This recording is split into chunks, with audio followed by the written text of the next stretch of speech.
Olá pessoal, eu me chamo Valquime, sou professor de ciência do Colégio Águia, colégio de curso, ok? E agora nós vamos dar início a uma sequência de videoaulas baseado no cenário mundial que a gente está vivendo agora.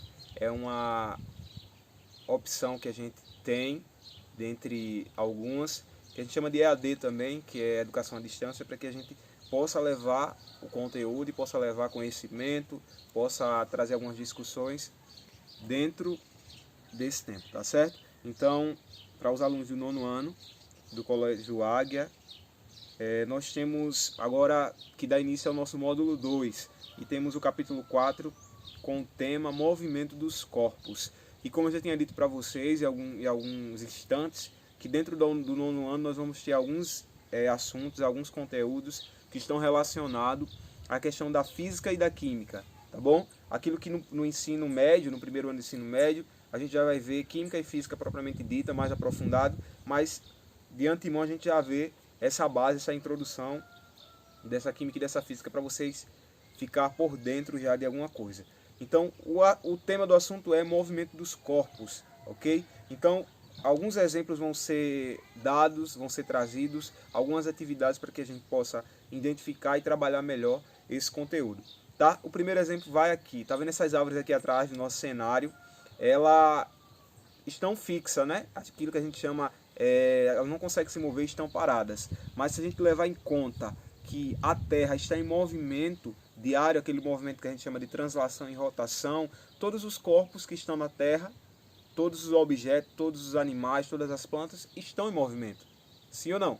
Quando a Terra está girando ao redor do Sol, levando-se em conta que o referencial, que é um termo que a gente vai conhecer mais à frente, é o Sol, tudo que está na Terra está em movimento. Então, dentro da física, a gente tem uns conceitos baseados nisso.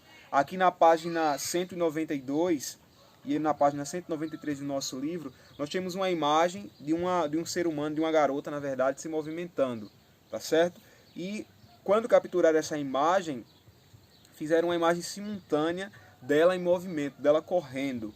E nós vamos observar aqui 3 questões que o livro aponta, o que a fotografia retrata, tá? Você como aluno, você como pessoa, você teria que responder isso, o que a fotografia retrata. E qualquer pessoa que olhe para essa fotografia, até uma criança, vai entender que a menina estava parada e começou a se movimentar em sentido como se ela estivesse correndo, tá certo? E como você acha que ela foi registrada?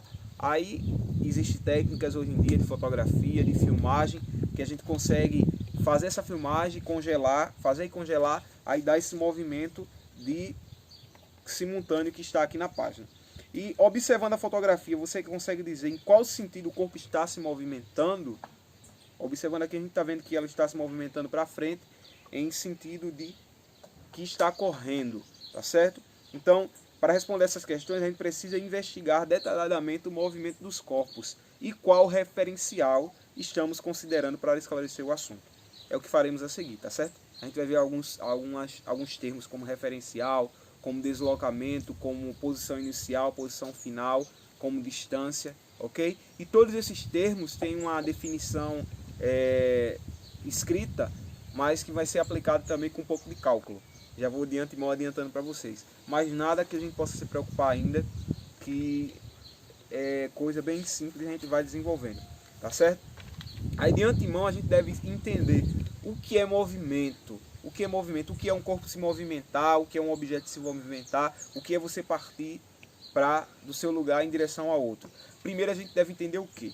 Que um corpo ou uma pessoa, quando ela está em movimento, a gente chama de velocidade nula ou inércia, ou seja, parado. A velocidade é 0, tá certo? Mas a partir do momento que a gente começa a se movimentar, a sair do repouso, esse corpo já vai mudando a velocidade, tá certo? Então, em nosso cotidiano, temos diversos tipos de movimento. Muitas vezes a gente identificamos e analisamos de forma intuitiva. Por exemplo, a gente pode se movimentar correndo com o nosso próprio corpo, ou pode ser através de um automóvel, ou pode ser através de um animal. Por exemplo, se você sobe num cavalo, o cavalo começa a se movimentar, embora você esteja sentado sobre o animal, você também está em movimento. Você também tem uma velocidade prevista para o seu corpo. Aí aqui na página 194 nós temos uma imagem de um motociclista em cima da sua motocicleta, tá? E aí o livro aponta, com base na imagem, que podemos concluir que a motocicleta está em movimento em relação ao solo, tá certo? O solo está ali como substrato e a motocicleta sobre ele, mas ela está em movimento. E que o motociclista está em movimento em relação também ao solo, tá? Embora ele esteja sentado sobre a motocicleta, quando a motocicleta se movimenta, ele também está em movimento em relação ao solo, que seria o referencial da questão, tá certo? Então, de acordo com a situação apresentada, ainda é possível perceber que, para definirmos se um corpo está em repouso ou em movimento, precisamos estabelecer um referencial. Isso é algo que a gente nunca pode esquecer. Você que está assistindo agora essa videoaula, você pode anotar no seu caderno, pode grifar no livro, essa palavrinha chamada referencial, que vai nos acompanhar por todo o capítulo, por tudo que a gente for trabalhar em relação ao movimento dos corpos, ok? Então, geralmente, o primeiro referencial em que pensamos é o solo, nesse caso aqui do motociclista, tá? Com base nisso, comparamos a posição dos corpos em relação a ele. No entanto, podemos escolher outros corpos como referencial, ok?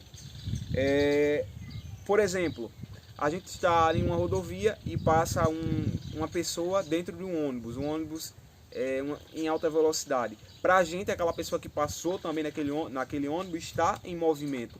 Mas se aquela pessoa está acompanhada com outra pessoa do lado, na mesma poltrona, na poltrona do lado, ou seja, para aquela pessoa que está do lado, aquela pessoa está em repouso, ela não está se movimentando em nada, tá certo? Porém, nós que estamos fora do referencial onde estamos imersos, onde estamos inseridos, aquela pessoa estava em movimento, porque aquele transporte estava carregando e levando ela. Então a gente deve observar essa questão de referencial com muita clareza, tá certo? Nós temos alguns tipos de movimento que a gente chama de movimento retilíneo e movimento circular.